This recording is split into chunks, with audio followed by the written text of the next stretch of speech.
In the battle to fight climate change, there is light, with the first ever deal for reducing fossil fuels having been agreed to at the UN Climate Change Summit in Dubai.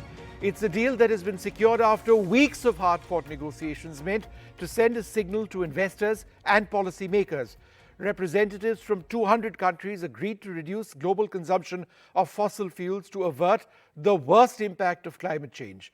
This sends a huge signal of a unified globe fighting one of our greatest challenges, if not our greatest, global warming, which could result in a climate catastrophe. There was powerful opposition from the Saudi Arabia-led group of oil-producing and exporting countries, which argues that emissions can be cut without shunning specific types of fuels. Countries will now be responsible in delivering on national policy changes. Each country now has a responsibility based on what they have signed up on. The declaration calls for, and I quote, a just, orderly and equitable transition so as to achieve net zero by 2050 in keeping with the science. The agreement calls to a tripling of renewable energy capacity by 2030. What are the key goals? Reduce coal consumption, accelerate the use of carbon capture and storage technologies, clean up industries, and of course, move away from all sorts of fossil fuels. Is that realistic given the sharp differences which exist across the world? Joining us now, Alka Kelkar, Abhir Bhalla, who's a young environmentalist, just back from Dubai. He's a TEDx speaker as well, passionate about the environment. Ashish Chaturvedi, who is the head of action for climate and environment at the UNDP India, and Navroz Dubash, one of the finest speakers and thinkers on this entire issue. Navroz, let me come to you first. As I look through all the positives which have been achieved in Dubai, it just strikes me that not enough is known on what individual nations need to do. So is that the real concern? Everybody says, yes, let's move away or let's transition from fossil fuel, but how much does each country do? Is there any clarity on that? Well, thanks, Vishnu, for having me on the show, and thanks for taking on this segment. You know, I think what we have to keep in mind is the language that you read out was part of a much longer paragraph that gave several options for what countries could do. So it said phasing down of coal. It allowed for transitional fuels, which means gas. It talked about the transition away from fossil fuels. It talked about nuclear and so on and so forth. Now, this is very much in keeping with the spirit of the Paris Agreement, which is that countries get to define their own pledges. It has to be nationally determined. And in a sense, that's a positive thing. But what it also means is that we don't really know what it all adds up to within a country, let alone across the globe. So it's certainly a good thing that fossil fuels have been explicitly mentioned. But I think if we think that this then means that all countries now feel compelled to immediately start transitioning away, no, that's not the case.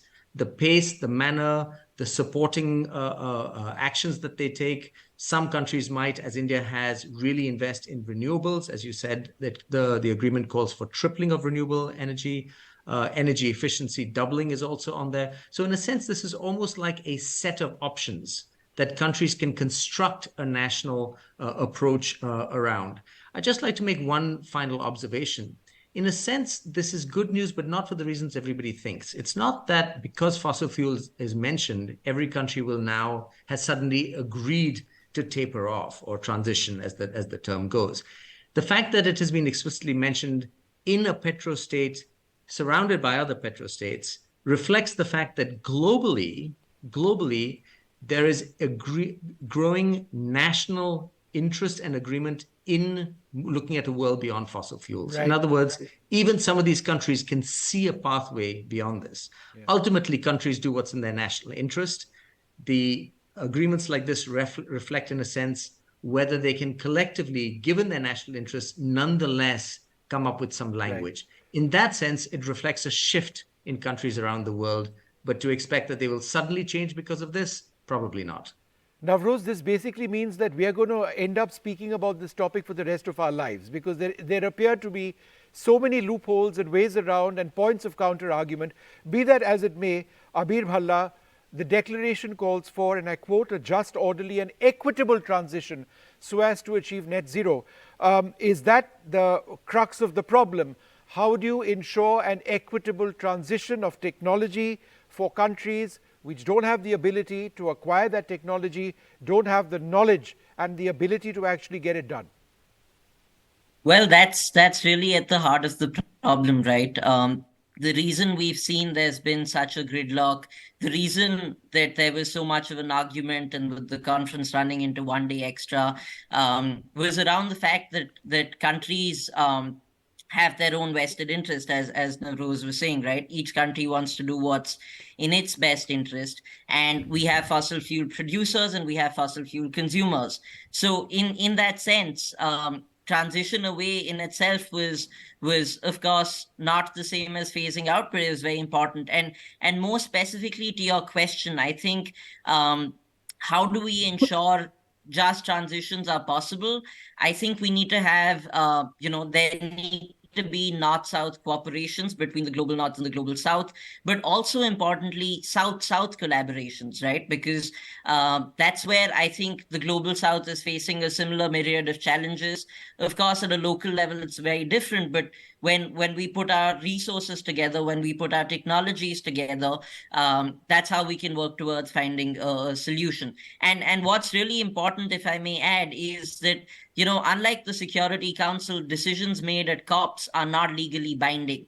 So it's not just about countries working together, but it's also about them staying true to their own nationally determined contributions and ensure they're working in that direction. Ashish Chaturvedi, who's going to be paying for all of this in terms of the transfer of technology? I was at the IMF and the World Bank's annual meeting a couple of months back, and there was a great talk of reform of multilateral development banks. But that's just talk. In terms of implementation, do you believe enough is being done to ensure, for example, that the technology that we are talking about can be transferred? Thanks, Vishnu, for having me on the show. I think this is one of the sort of areas, finance, the means of implementation, where the entire discussion at this COP falls short. And this is precisely where I think decisions need to be made. The entire discussion on the $100 billion and what is the next step up is still not very clear. The pathway to the next step up is not clear at all. Of course, there are commitments. There is enough and more sort of within the Paris Agreement and the discussion at this COP as well, that developed countries have to make further commitments and, of course, follow up on those commitments as well. There is this paragraph in the cover text, in the global stocktake, which again repeats the language of the Glasgow Agreement about the deep regret, which sort of the developed countries are sort of committing and saying that we've not been able to meet our targets. We need to, of course, put this back to the developed countries, that the finance goal has to be met. And of course, the ambition on the finance has to be raised as well.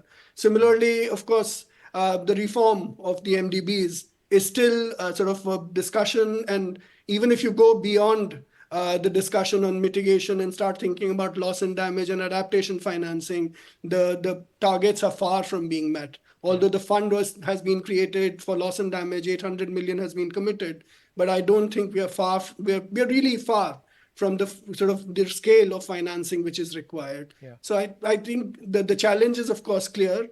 There's some progress which has been made at this COP, but I think the finance question is still vexed, and it has been in some sense postponed to the next COP. Yeah. Usha Kelkar, why are we having this discussion? I need to ask you this basic question because we'll be lost on financing. There's a reason we are talking about this. Why are we talking about any of this? Very good question. Why do we go to the COPs at all? Because a lot of the kinds of things that you've been hearing about are things that countries are doing anyway, or they're doing themselves. The tripling of renewable energy pledge was something that under the Indian presidency, all the G20 countries agreed to. So we have these discussions year after year for three reasons. One is because we need to do them collectively. Otherwise, individual actions, even regional actions, will not be enough. I think a recent report of the UNFCCC said that from 2019, we're on track to reduce emissions by 2% by 2030. What we need to do is reduce emissions by 43%. So that's why we need to have this collective stock taking. This was the first COP that happened after the global stock take, and a collective course correction, namely in the form of new nationally determined contributions that have to be submitted by 2025 in line with the 1.5 degrees Celsius goal. The second reason is that we do these things in order to do them on time. The GST, the UAE consensus as it's called, refers many times to this critical decade. And that's why we come together in these COPs, so that we know we cannot postpone things well into the future. They have to happen now. If we, for example, lock into new transitional fuel infrastructure, new natural gas pipelines or terminals, we'll unnecessarily miss the boat on instead investing the same money in renewable energy storage or renewable energy grids. So the timeliness, taking action now is very important. And the third reason we come together, the COPs, is for the finance, for the means of implementation. And as Ashish spoke about, this has been lacking. The whole of next year is scheduled to be this process called the new collective goal, new collective quantified goal in climate finance. There's a series of meetings scheduled, and hopefully at the Baku COP, it's going to be a finance COP, and there's going to be a lot of discussion on something that goes well beyond the $100 billion past goal, which has not been met. Rose, and a final question to you. If we don't get this right, by we, the whole world, then what can happen to us beyond what we're already seeing? I'm sorry, was that a question to me, Vishnu? Yes, Navroz, go ahead. Okay. Well, look, despite often sounding like a pessimist, and I think Ulka very nicely spelt out the fact that the science says we have to reduce by 43% this decade, and in fact, we're closer to a 2% decline. The combination of what countries have pledged have brought the projected temperature increase down from 3 or 3.5 degrees down to closer to 2.5 degrees or thereabouts, 2.5 to 2.7. I think that countries, when they put these pledges on the table, many countries are conservative. They say what they are fairly sure they can do.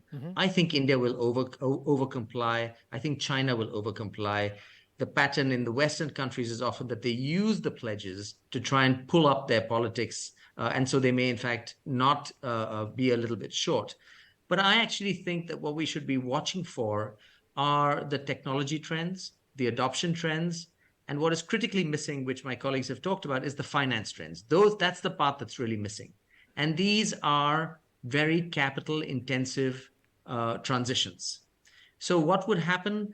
Well, the kinds of devastating weather events that we've seen will get worse, but it's more than just episodic events. It's also declines in crop yields. It's declines in labor productivity. It's cities becoming increasingly unlivable. It's coastal areas becoming increasingly unmanageable and unlivable. We already have, we're definitely going to face some of these effects already. So we can't not mitigate or not reduce, because we can't adapt to a 4 or 5 degree world.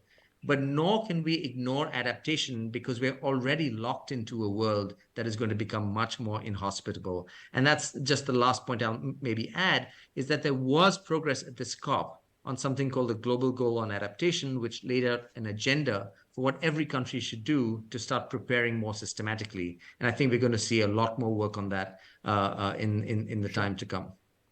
Look, I'd like to thank you all very much for being with us. After a couple of programs, a couple of weeks of being perhaps fairly pessimistic, there does appear to be some hope. At least people have agreed to keep talking. Let's see if it really results in something substantive. It affects billions across the world. Out of time on this program. From all of us here on the Left, Right and Centre team, good night.